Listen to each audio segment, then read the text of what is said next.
Hey everybody, welcome to this week's episode of Pensado's Place. It's great to see you. We've got an ITL from Dave, and our guest is simply one of the greats of our industry. Nominated for 3 Grammys this year alone, you will meet and learn a whole bunch from Emily Lazar. But first, summer is upon us, and there's a ton going on. Advantage you. First off, Sweetwater's Gear Festival. It's virtual this year, June 25th and 26th.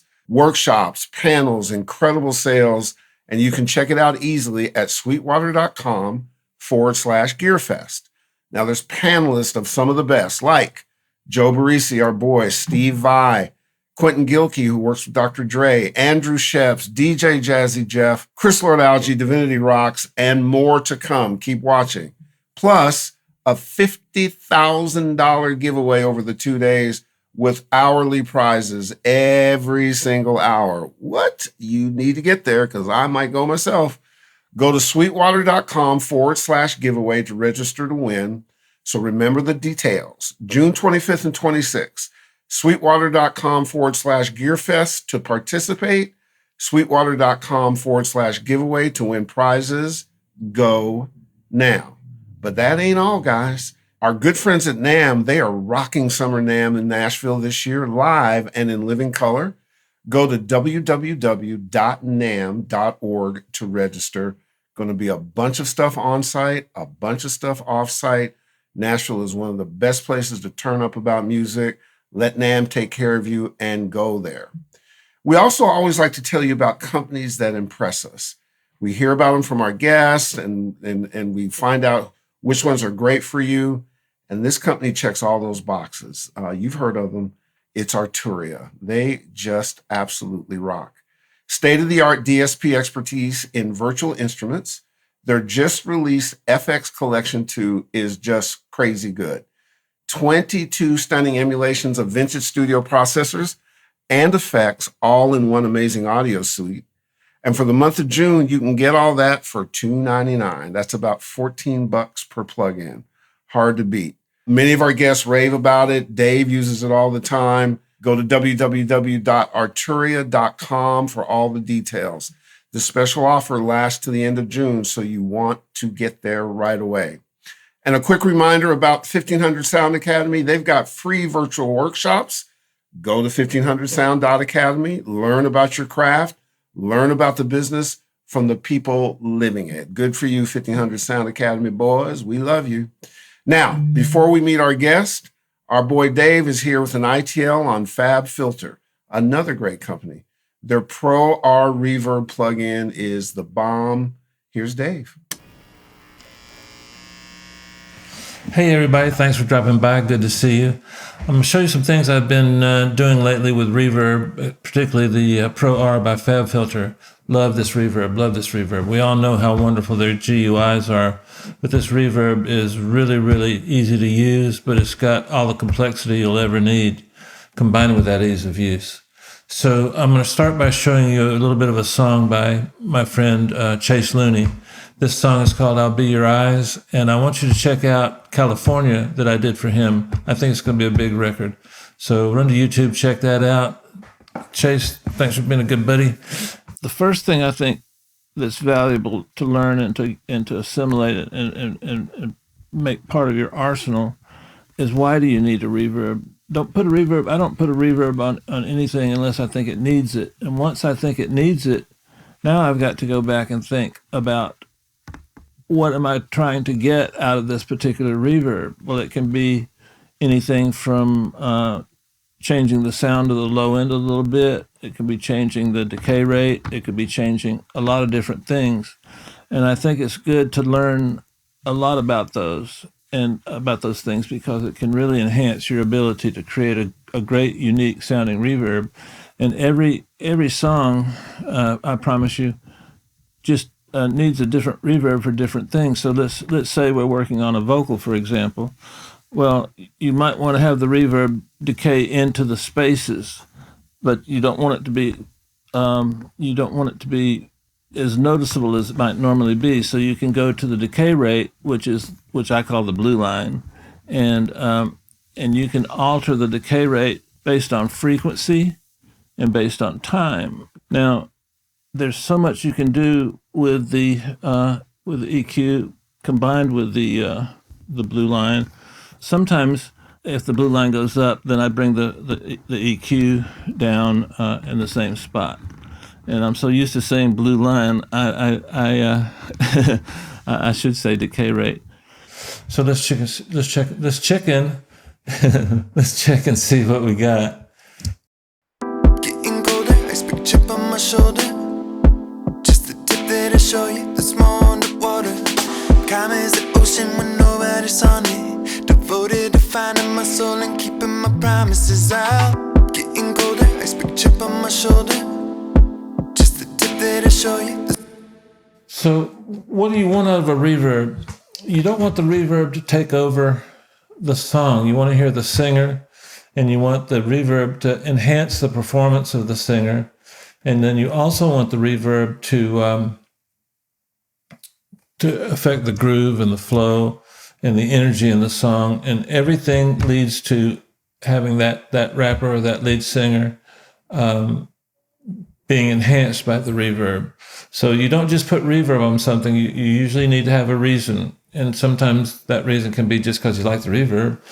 But more often than not, what you can do is the space between the words determine how the reverb is executed. So for example, if you got that, you've got a little space to put a little bit of reverb, but if you've got don't even put reverb on that. It'll just be so we all know that. That's I'm not trying to insult your intelligence. And another thing I usually do is I try to assess the ambient sounds that are in the mix. And so if there's a live guitar recorded in a very, very live room, then we have to choose different reverbs. We don't have to, but you want to, in order to make things cohesive. And then you have to make a decision about, do you want to use a plate? Do you want to use an 80s reverb? Do you want to use a delay? Or do you want to use a reverb that you tailor to the song? What I'm trying to show you here is something hard to explain because it's more of a feeling thing. It's more inside what you feel, and then over time, you just get a way of I don't know. For me, the sound of the reverb just pops in my head. So let's solo this and see what I did. Getting colder, iceberg chip on my shoulder. Just the tip that I show you, that's more underwater. Calm as the ocean when nobody's on it. Devoted to finding my soul and keeping my promises out. Getting colder. So hopefully you can see the tail. Now let me show you what happens if we shorten the reverb and listen to the track first, and then you'll feel it. You'll feel it. Let's shorten the length of time of the decay. Getting colder, iceberg chip on my shoulder. Just the tip that I show you, that's more underwater. Calm as the ocean when nobody's on it. Devoted to finding my soul and keeping my promises out. Getting colder, iceberg chip on my shoulder. Okay, that's one good spot to stop at. Getting colder, iceberg chip on my shoulder. Just the tip that I show you, that's more underwater. Calm as the ocean when nobody's on it. Devoted to finding my soul and keeping my promises out. Getting colder, iceberg chip on my shoulder. Just the tip that I show you, that's more underwater. Calm as the ocean when nobody's on it. Devoted to finding. Okay, now look down here. See this pre-delay? We got it on. We've put it on an exact 30-second note. Now let's try it on a 16th note. Now, why am I using pre-delay, Dave? Well, because the reverb doesn't cover up the vocal itself. It starts on a beat, a 16th note later, a 32nd note later. And so now let's try the 16th note, see if we can hear a difference. Getting colder, iceberg chip on my shoulder. Just the tip that I show you, that's more underwater. Calm as the ocean when nobody's on it. Devoted to finding my soul and keeping my promises out. Getting colder, ice big chip on my shoulder. Just the tip that I show you, that's more underwater. Calm as the ocean when nobody's on. Okay, for me, I like the 16th. The eighth note was it jerked the beat. Watch this. Getting colder, ice big chip on my shoulder. Just the tip that I show you, that's more underwater. The groove in the feel is just gone. The 32nd note works good, but it doesn't add anything. So this is my favorite. Feel it. Getting colder, ice big chip on my shoulder. Just the tip that I show you, that's more underwater.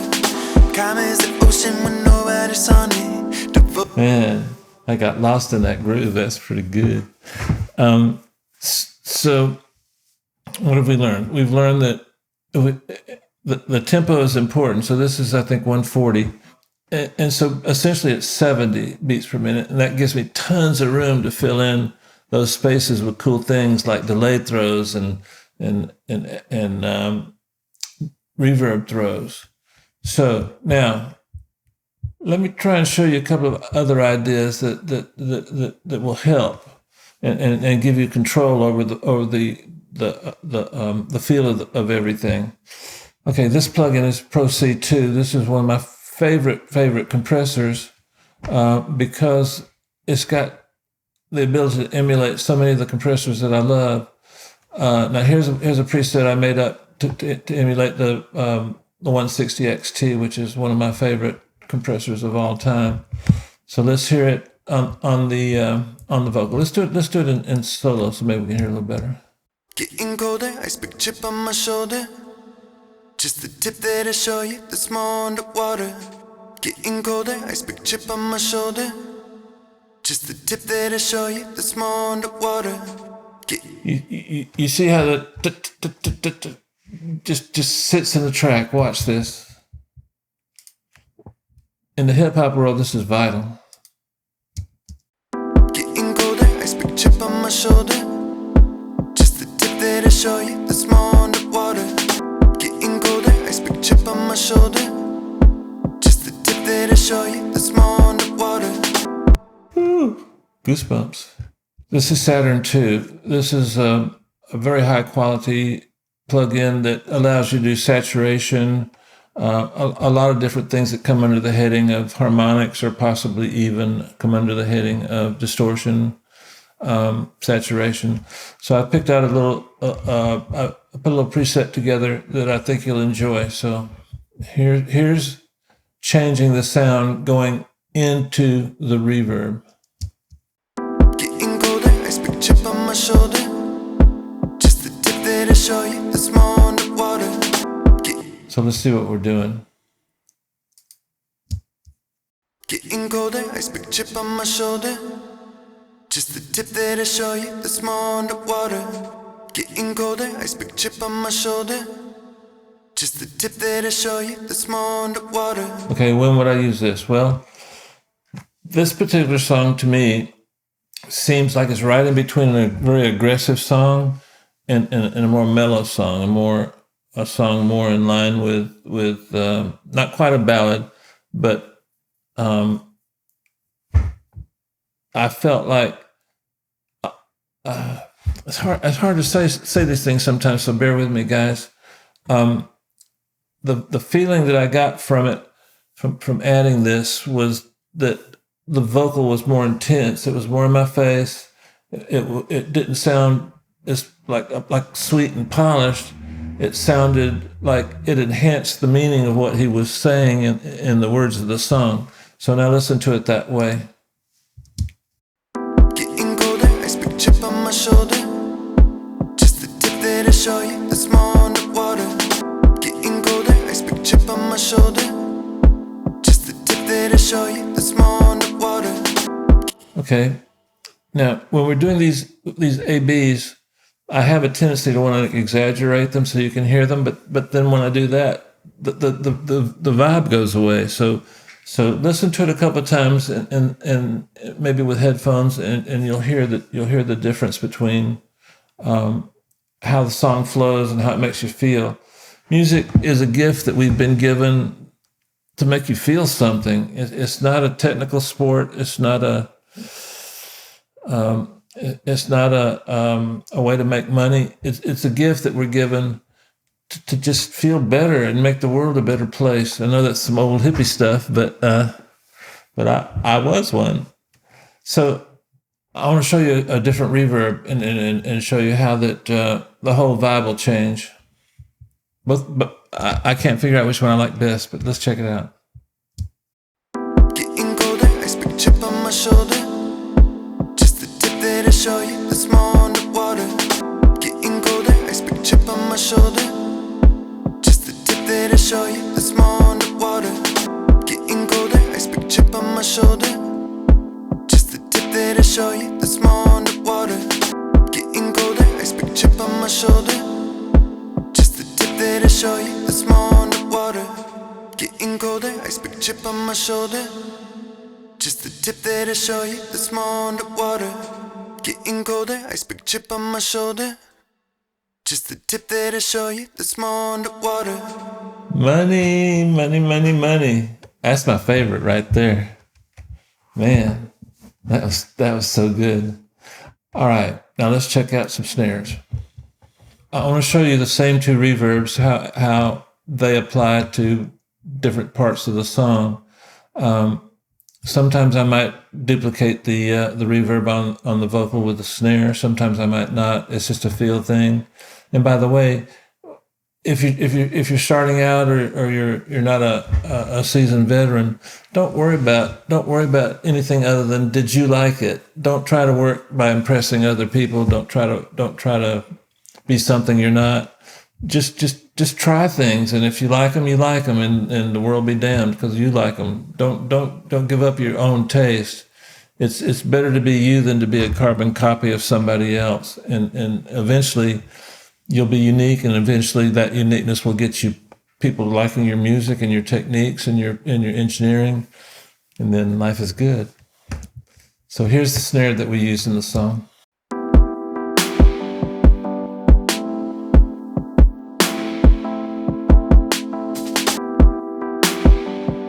Sounds pretty good. Let me show you without it.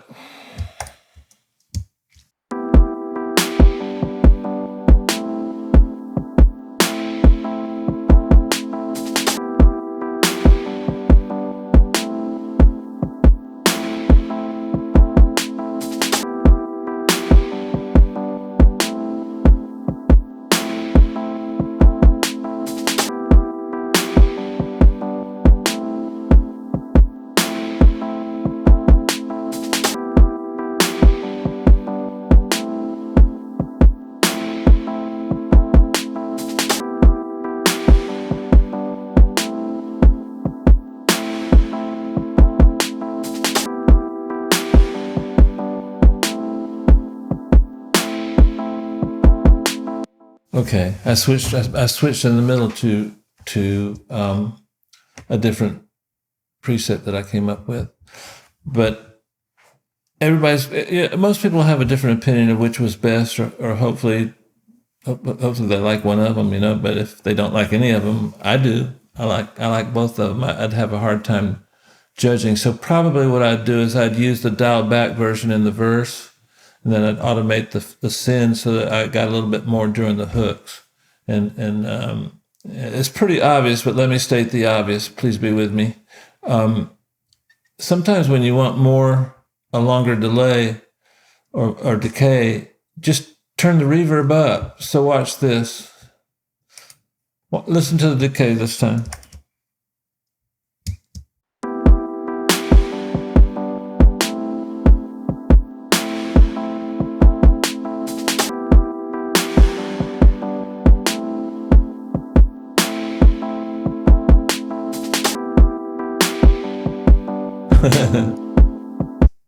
¿Comprende? See? Yes. That was. I found that fun. Hey, everybody! Listen, the good guys over at Fabfilter, they make some incredible stuff. I've been working with their products probably since they came out, maybe 10 years ago, And I want to let you know from my heart that I use these plugins on everything I do, especially this guy here. Especially this guy here.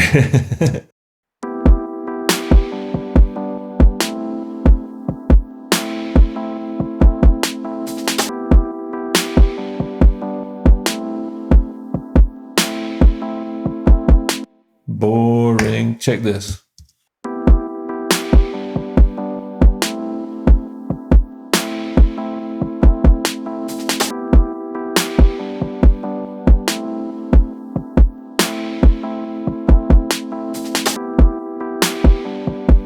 Hey guys, thanks for hanging out with me. I hope to see you again. It's always a pleasure. I hope you get something from this. And like I always say, try to use these tools that we have in an incorrect way, because there is no correct way.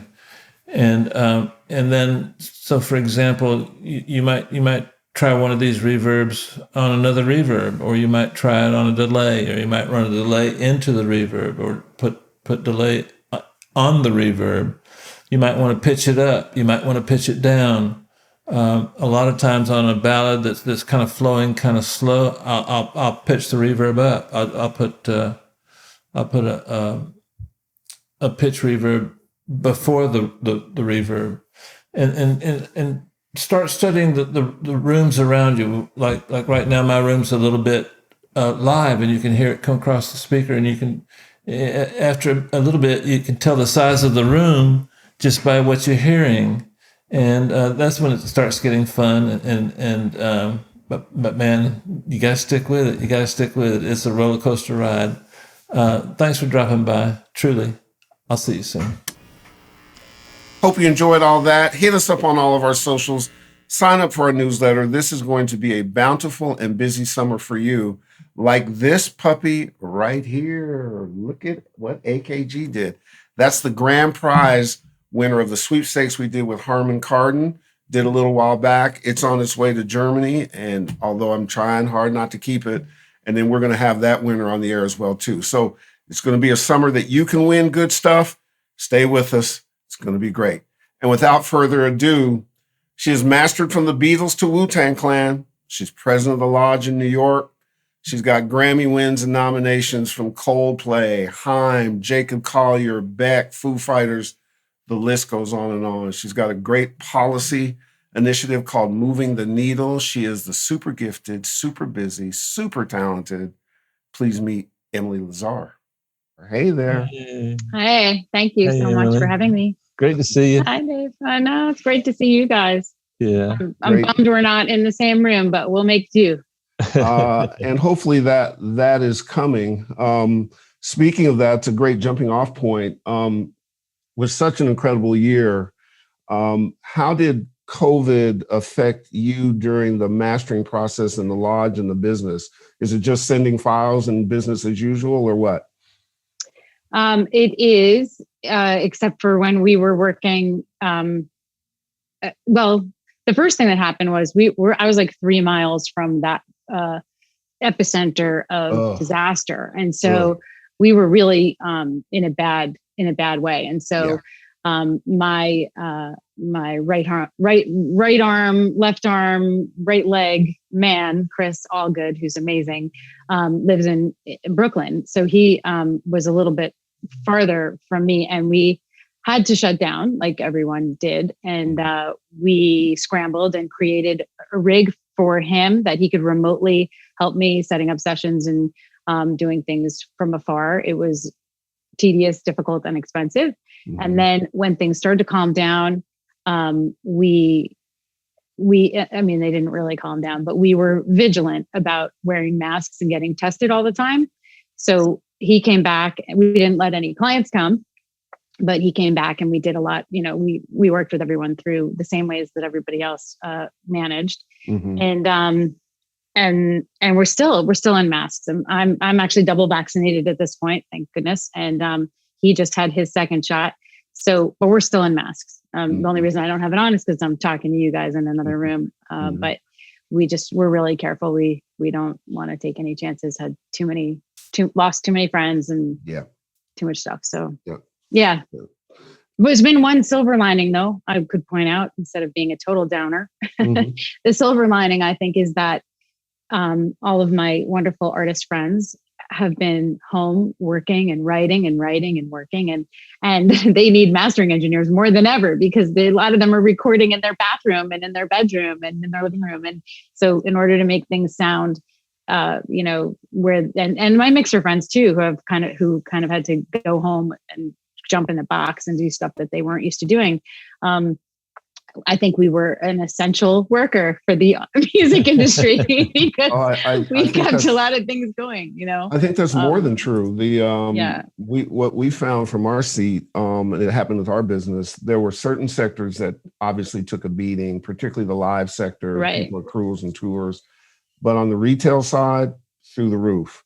On people making music and collaborating and sharing, fortunately, that it's part of our DNA, through the roof. Our business, people wanted information from a safe place that they could count at scale, through the roof. So, I think our challenge was to be responsible with it, knowing that people were suffering, and try to help. But and certainly, what a year you had. Also hard to meet the demand. You want to be able to reach in and help everyone, and a lot of people had no.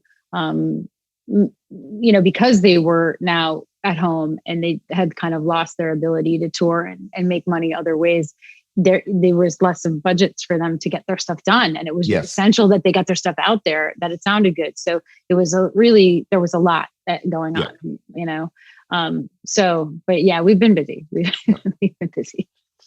Emily, did you notice any degradation in your ability to focus during quarantine? That's what I took away from the whole process. In order to do what you do, you have to have focus. It's a combination of art, science, and technology. Did you notice anything like that? And how'd you deal with it? I did, and I'm also a big fan of taking breaks when you're working anyway, because I think that really wonderful things happen in the downtime. Uh-huh. So that was being, in quarantine and trapped, kind of working 24/7, which is not new for audio engineers or for me either. People know they sometimes get masters from me at like 3 a.m. But I'm, I think the forced nature of that was definitely confining and mentally draining. But I have a son who is 17 years old, who was home and trapped in the middle of his junior year. And so we were, again, horrible things going on. But sequestering ourselves to be safe, and some silver linings kind of came out of that too. That was a really good experience in some ways. I'm sure he would say that it wasn't, but I enjoyed it. But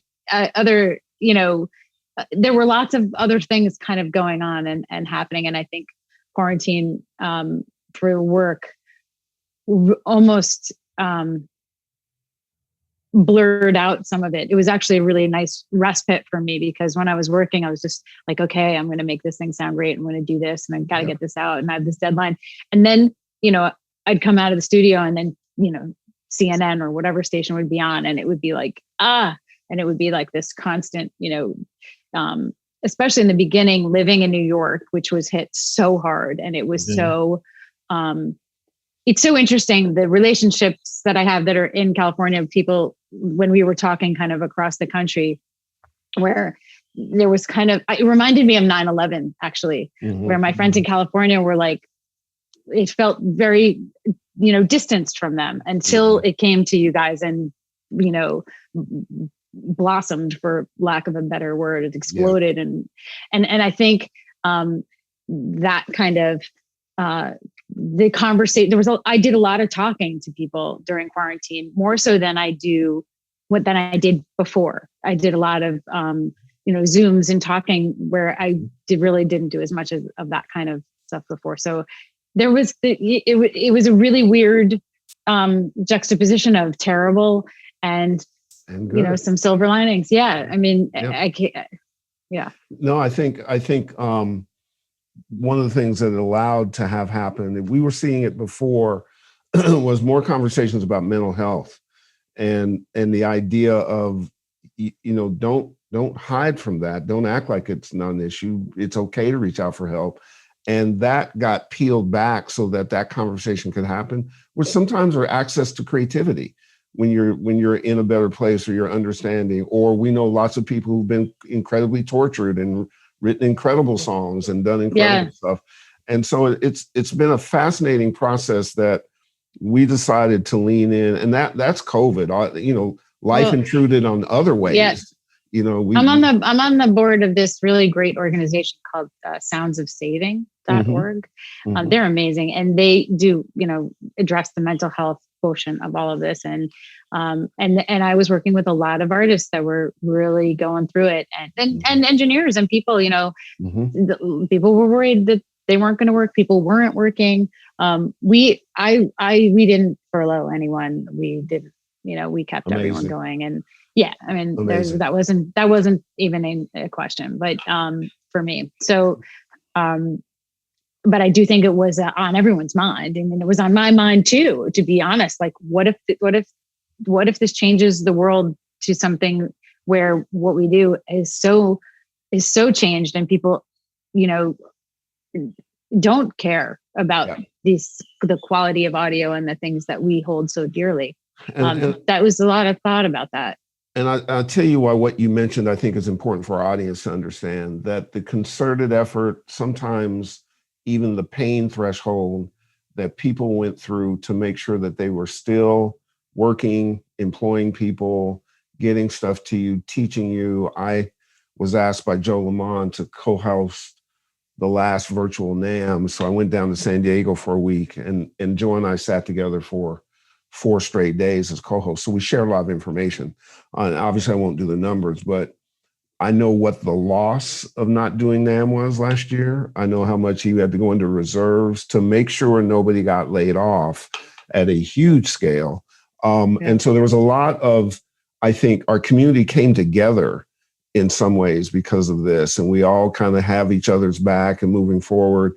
And while still working, like in your case, one of the things I love about your last year, first of all, we are HAIM fans. I love those girls. You also had Jacob Collier, another incredible musical experience, and Coldplay. Talk about that. Those are 3 different directions.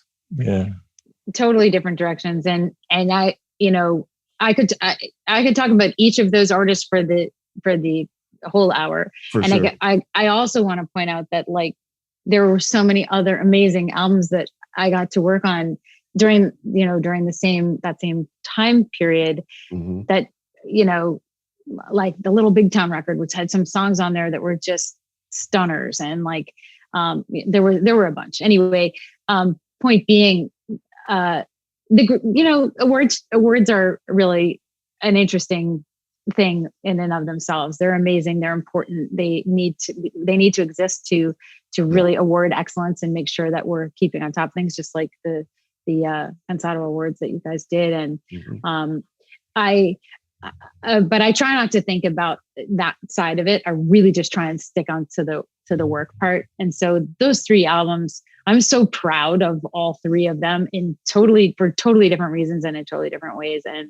And also the 3 artists, the 3 groups, and the producers and people involved are all really great people.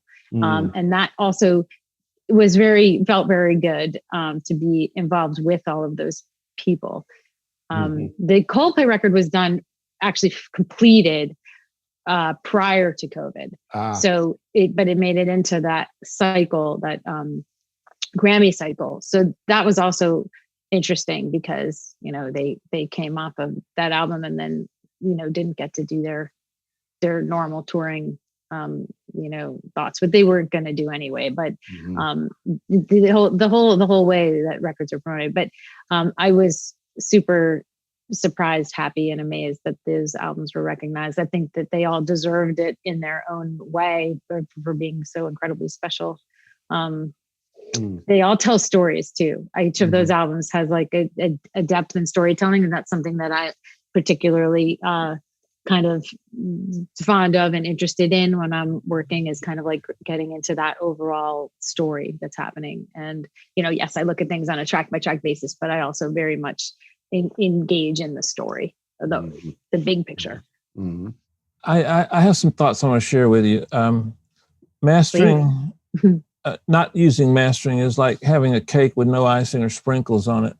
And then I don't see how a person can have a career and then use mastering without having a relationship with one or two mastering engineers, because I couldn't be who I am without the help of you guys. You know what I'm saying? I make mistakes. You guys catch them. I get advice from you. You guys are really willing to share things that we can do for you that helps us both, and it's a symbiotic relationship. And that's a long question, but I want people to know that mastering isn't going anywhere. It's not going away. No. AI is got its uses, but there's nothing like working with someone like yourself that puts that creativity and that the icing and the sprinkles and make sure that the cake is all decorated right and everything. And so if you don't I mean, I think we need it more in a lot of regards because the technology moves so quickly, and there's, Atmos and immersive things that I'm involved in. And those are, super highly technical and where you really need a hand. But even just the fact that people are less, have done less of the apprenticing and less of the traditional educational avenues that we had before.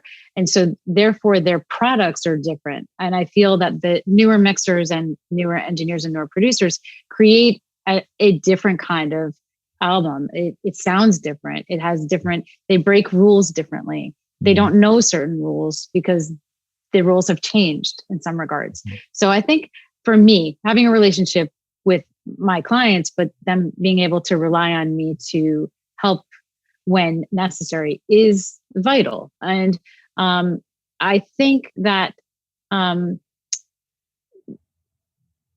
if you are working with someone, if you're working with a master engineer and they're not giving you that, then you're not working with, that's not a great working relationship, because the whole thing of making records is that it's a collaboration, right? It starts with a song. We're all serving the song.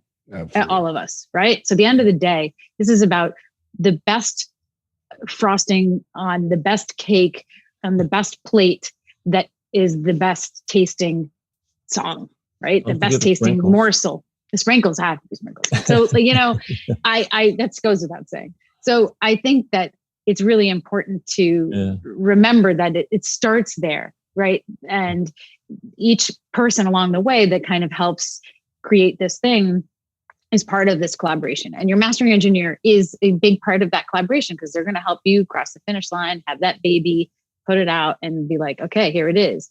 And, anybody who's actually been in the industry long enough to understand that you can master something like 10 different ways. You really, and this is really about the dialogue, about what the story you want to tell, what people are feeling in that moment, like how they're feeling about other albums that are out in the world, what they're comparing to albums that they did, like the HAIM record reflects way back to things in the 70s that I love, that, you know what I mean? And I think that actually comes through, even though there's this very new approach to the production. There's a very old school retro thing that's happening there that's very, that's really appealing. And if it had the wrong kind of sounds, it wouldn't work that way. It wouldn't come across the right way. So I think there's something very important about that discussion and that dialogue and creating a safe place to communicate. And I think that's the most important thing, no matter who you are, no matter who you're working with, to create a place where you feel actually comfortable asking for what you want. And I think that's hard in just relationships and life. Like, it's hard for people sometimes to declare like what they want out of a certain situation. And music is not, is not immune to that problem or that insecurity, Do you, Emily, do you play as a musician? I do. I do. I grew up playing guitar and playing, piano and singing and writing songs, and I was an artist. Yeah. Yeah. No, and the reason I ask is that even without seeing the pictures behind you, very early on in Pensado's place, it was a focus of ours to make sure that we pulled back the cover on how talented there are in terms of contributions from ladies in the business that had been overlooked, and how widespread those contributions were, business side, talent side, creatively, artistically, in every kind of way. And I often think that sometimes there's an intuition that exists in terms of that communication with a client, the ability to be comfortable and have a dialogue and open up and so on and so forth that helps inform records and musical decisions. And that, to me, is nothing but an asset for those who can access it and go for it. And it's not necessarily every female thing. It's not necessarily a female thing, but there is something to the differences that come from different experiences. With We Are Moving the Needle, it seems like a great initiative. Tell us the impetus for that, where it's going, what you've done, all that good stuff. So We're Moving the Needle is an initiative that was started to literally change quantifiably and measurably the number of women in music production and engineering and all the technical sides of the recording industry, and increase that number by a lot very quickly. That is what it was born to do. And it's not a new idea. It's something that I've been dealing with for a long time. I started the Lodge when I was 25 years old. It was 1997. I was working prior to starting the Lodge. So you guys can all do the crazy math. So every time that I've had an interview or a discussion, this topic has come up because it is an oddity, because there's only 2% of women in the field. And actually, the numbers are that the Annenberg inclusion study kind of put out there are something that I knew desperately in my heart. And so without even having that new number, which came out on International Women's Day, which was the day we launched We Are Moving the Needle, I just knew it was really wrong. And actually, the huge inspiration for me getting off my own butt was a conversation that I had with John McBride. And John called me and he expressed to me that he did not have any women applying to Blackbird. And I couldn't fathom that. I couldn't understand how, in the moment of Me Too and marches on Washington and me, volunteering my time and doing tons of panels and being as visible as possible and helping the movement and trying desperately to push things forward in the right way, that he wouldn't have not one applicant in 2 years who's a woman. And so we had a very quick conversation where he was like, do you think you could send me, women? And I said, well, it's not what I do for a living, but you know what? The reality is I get calls about this every single day. And yes, I can, and I will. And this is something, this has to just change. I've been saying it for years, but now it's like enough talking. Now it's time for action. And now we're going to just do it. It's not hard. We're not curing cancer. We're not trying to fix something that's really unfixable. It's actually ridiculously fixable and kind of pathetic that it hasn't been specifically addressed. I think people have tried, and I think there's been a lot of great conversation and wonderful camaraderie with all the great women's groups that I love, Women's Audio Mission, She Is the Music, Women in Music, Sound Girls are all awesome. Love them all. Want to work in concert with them on everything that we do. But this specific mission in this lane, which is our little Pensado's Place lane, the recording industry part of this story, which happens to be the most dismal number of the Annenberg study. It's this number. It's our lane. And we all need to be part of the solution, men and women. Absolutely. This is a holistic solution. And We Are Moving the Needle was not created to be a women's organization. then people are always shocked when I say that. This is not. It is a organization for change. And it is very important to us that our male allies show up and help us get to the solution. Because the truth is, if they're the gatekeepers in a lot of these hiring situations, they need to open the gate. And if they don't know who to hire, and they don't know that we're here, and they don't know how to help, that's one problem. All the other disastrous problems, that abusive type problems, we don't even have to talk about that. We could just talk about the specifics of not opening the gate and being able to allow people in. John and I talk a lot, as recently as yesterday, about lots of stuff. We are just very similar in our approach to business and not dealing with bullshitty people and all that kind of stuff, which I love about him. And it was so good. We talked about this when you first launched on International Women's Day.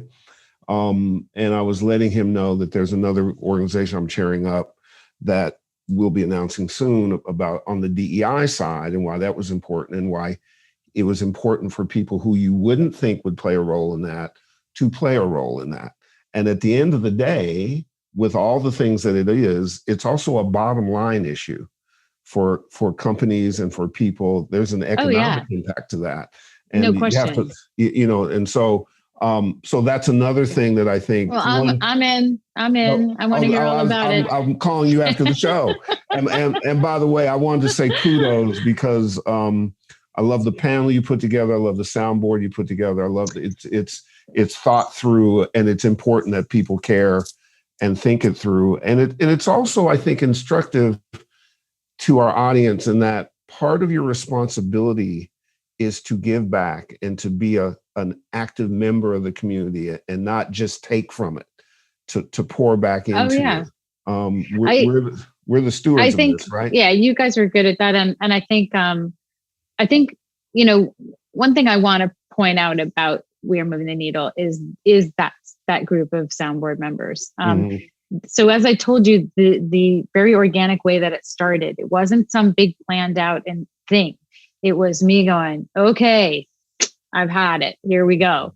And making some phone calls, and really not even starting with a board, and it going kind of virally through my circles and beyond, to people going, me, I want to be a part of this. I want to be a part of the solution. I want to do this. And that was very inspiring to me as well, because what I did was I said, all right, why are we different from all these other organizations? Like, why are we different? Why bother? Right? There's all these other ones. And the reality is that all those other organizations are doing amazing things, but in their own lane and in their own way. And we are so specific in this lane, and it's about education, getting scholarships for people so that they can have the confidence to, and that goes from going to places like Blackbird Academy to giving grants to people who need support while they're getting their PhD in the MIT Media Lab, or a young kid who is just starting to get in and getting them the right, into the right, even online classes, and pointing them in the right direction. So there's education, and there's the equipment. We need to get the right equipment into women's hands. Yep. Young women, I can use myself as a perfect example. I was afraid. I was an acoustic guitar player. And originally, so I should say, I was a guitar player. I only had an acoustic guitar. My mother was a guitar teacher, and there was music all over my house all the time. And I decided in high school that I wanted to play electric guitar, and I was terrified of plugging it in. I was, it was foreign to me. It was very interesting to me, but it was foreign. And it wasn't that I wasn't given those things to play with. And I wasn't given, it just wasn't on my plate. And I was at the time eating what was on my plate.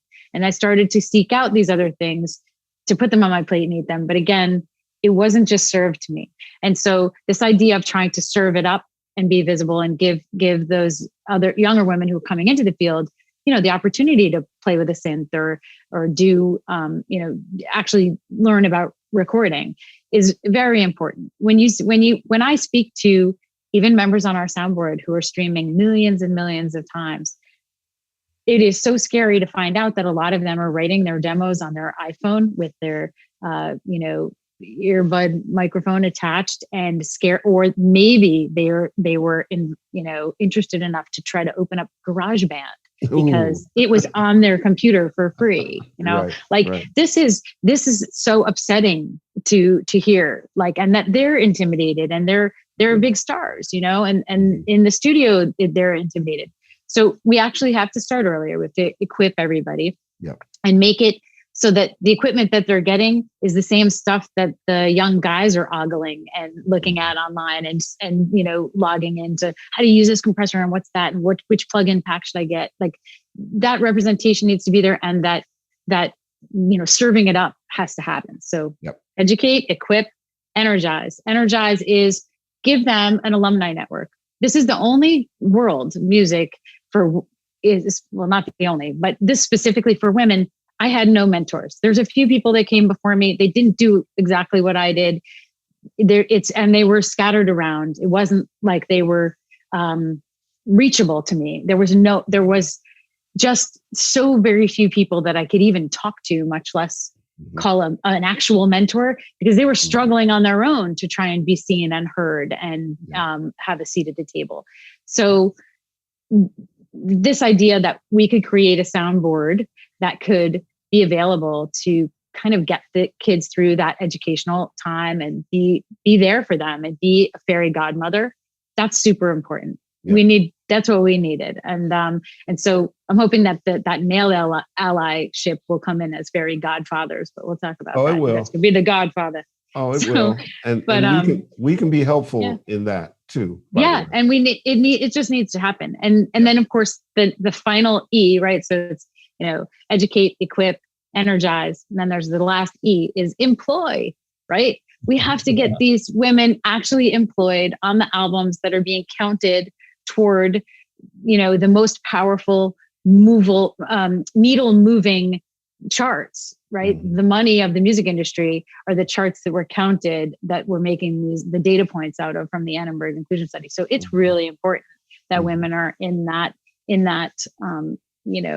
they're counted. And to your point, Herb, it is because that if they are not in that and their voice is not in that and their production work and their songwriting and all these things are not represented, it is bad for business. Yes. And businesses who are inclusive, as you were getting to, do better. They make more money. They have happier employees. They have happier customers. And that's like a proven fact. This is not in the sky craziness. This is real.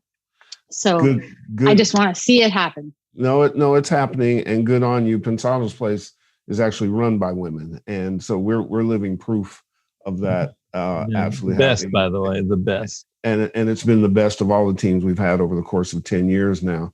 I recently bought an Oculus, and I went into these communities, and literally one was I was riding on the outside of a helicopter, and I had to take the headset off because I literally was starting to freak out. And part of what made it so incredible was the audio. And it was just amazing. This world of immersive audio, I know that's a space for you to talk to us about it.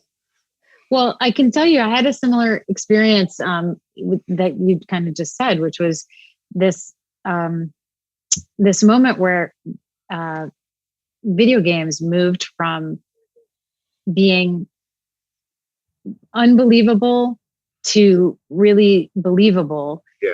And it was a very definitive moment. And it actually, for me, because I registered it, the weirdest thing about it is that the avatars, even though they're incredible and way better now, they still don't look real. Right. It's very clear that that's not real. Okay. Right. But as soon as the audio got real, bang, is totally believable.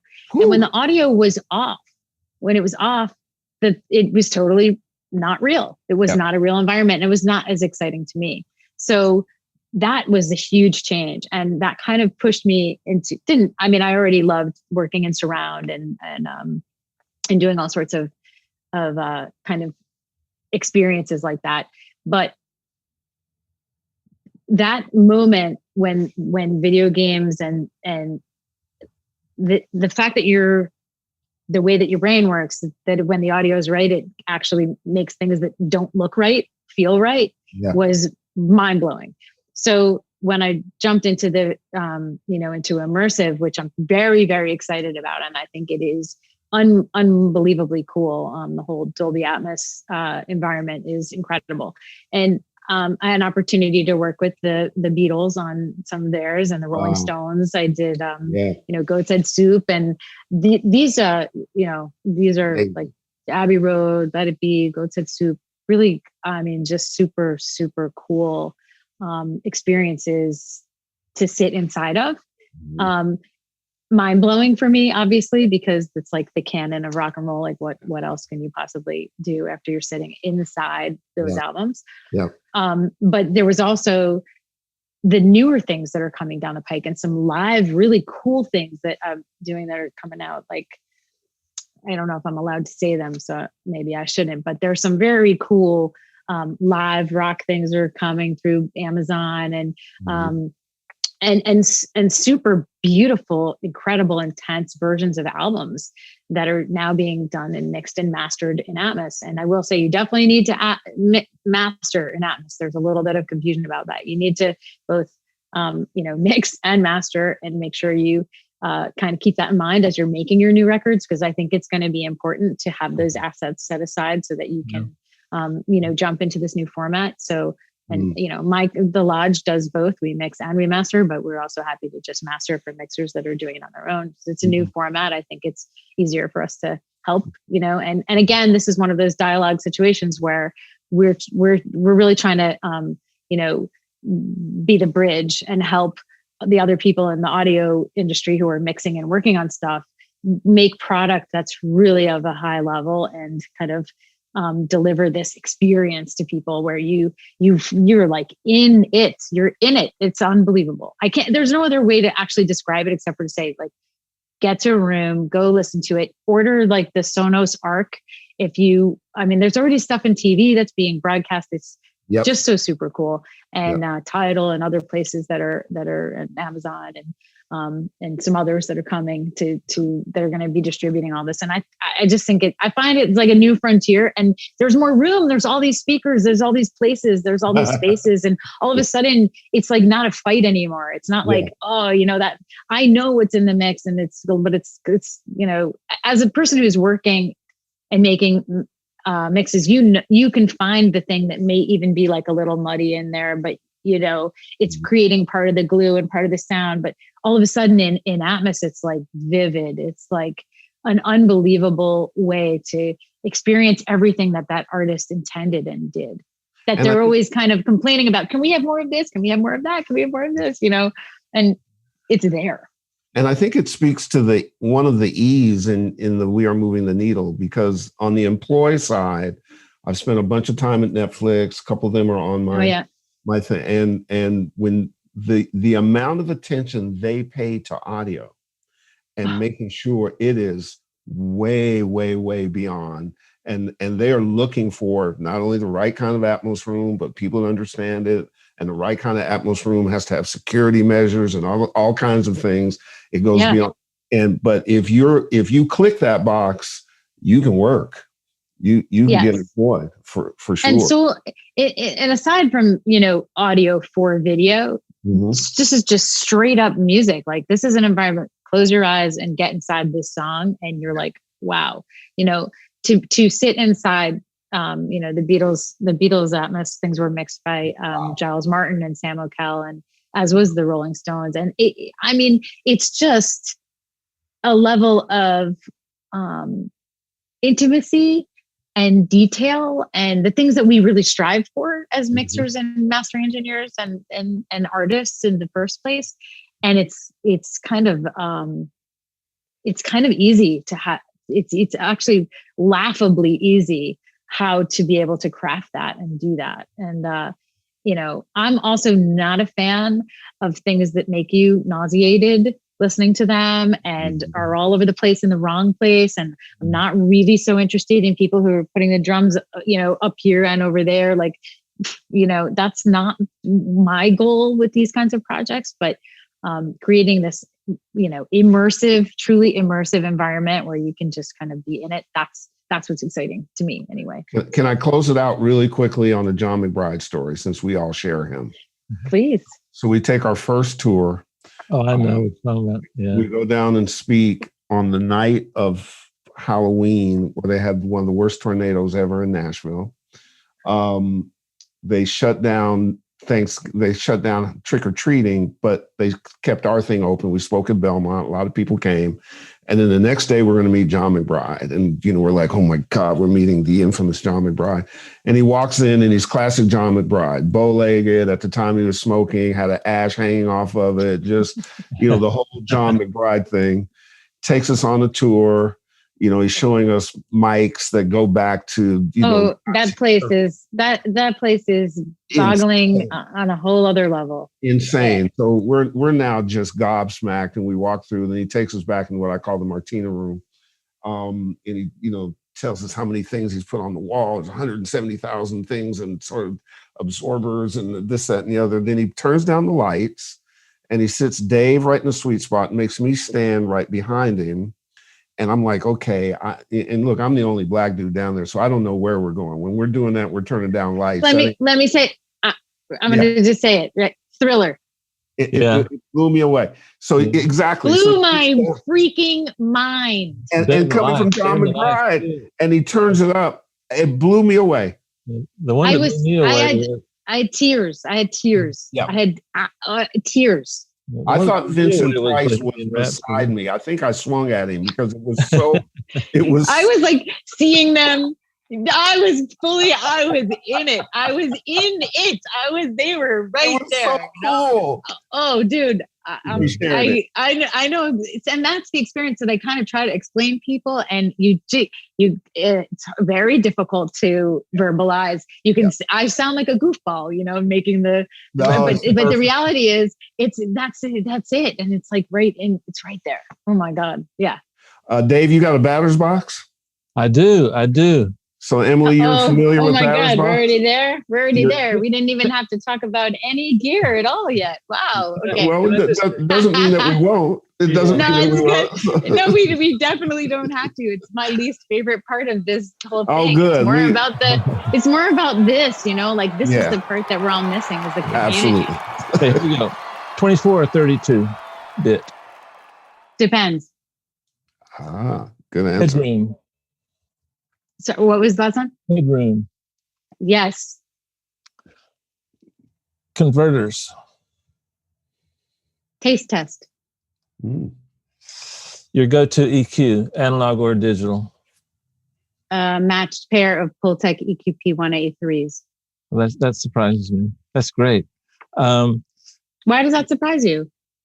I don't know. I'm so deep in the digital world. Sometimes I get surprised when I have tons of analog gear, but I hate documenting them.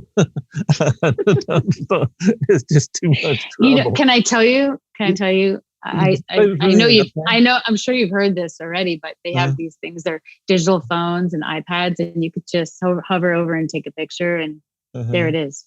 Yeah, I know. No. That's too much. Your favorite plug-in limiter? I don't have a favorite.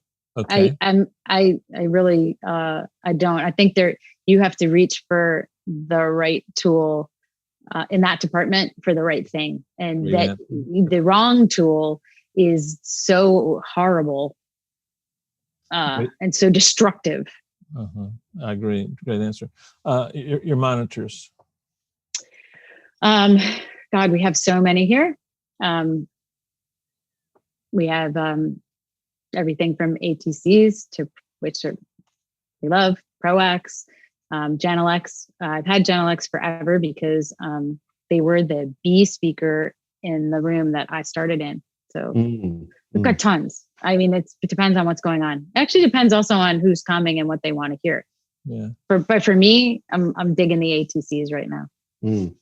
And what's your favorite piece of inexpensive gear that makes it on a well-known record?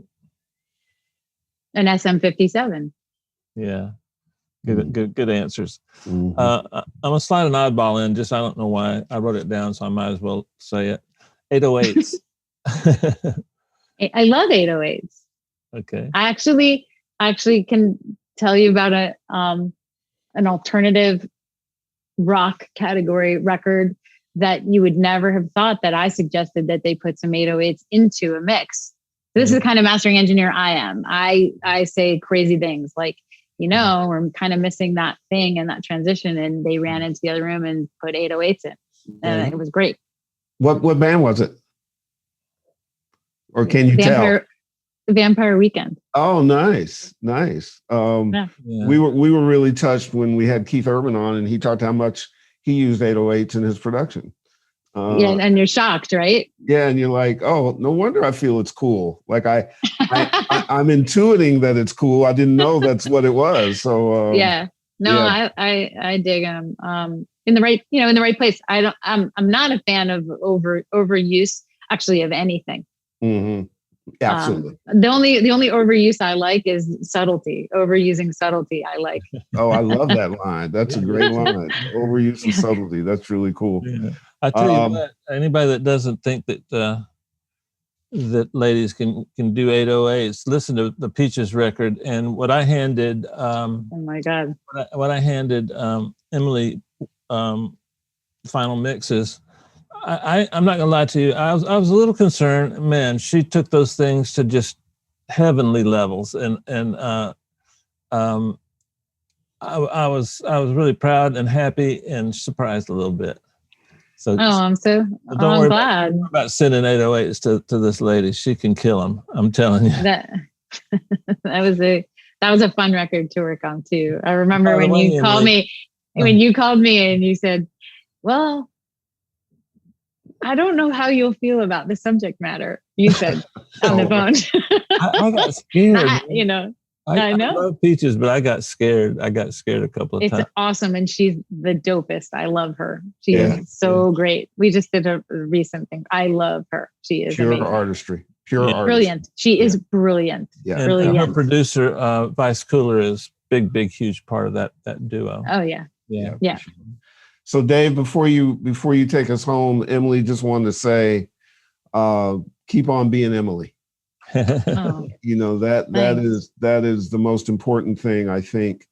Being able to observe for over a decade all the different personalities in our business, and sometimes, like John McBride, the essence of John McBride is just John McBride. Like it's not what specifically he does; it's everything he is. And I think you're the same type of talent, which is just off the charts, but also personality and also caring about our industry and where it goes. We like expanding the boundaries of audio. We often say there's no place in the world that's silent, and that means your options are completely wide open. And there's also no media that doesn't have audio in it.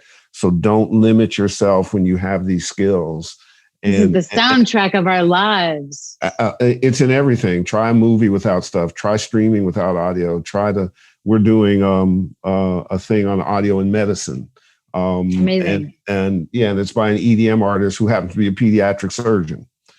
So I think we're in a fascinating space with the most talented people, and it's a pleasure to keep pulling back the cover and saying, if you don't know her, get to know her. If you don't know him, get to know him. So thanks for gracing us. Thank you for having me. And I kind of can't believe it took us this long to pull together, since we've been talking about it literally for years. But I have to say that also, just as a person who's been in the industry for this long and watching what you guys have done, kudos to you guys. You've created something extraordinary and educational and thoughtful and community driven. And that's really important right now, especially in our industry. I think forming any kind of venue for collective creativity and community interaction is really vital, and we matter to the rest of the world making this music. And so thank you for everything that you guys do. Thanks for the compliments. Dave, take us home. Okay. I've been thinking a while about some of the intangible skills that that we use constantly, and those intangible skills are probably, in my opinion, 90% of what music's about. Anybody can put up a loop, anybody can EQ a kick drum, but not everybody has sensitivity. Not everybody understands groove. Not everybody understands feel. Not everybody understands vibe. And so those elements, I would argue, are more prominent in one sex than the other, and you can guess which one.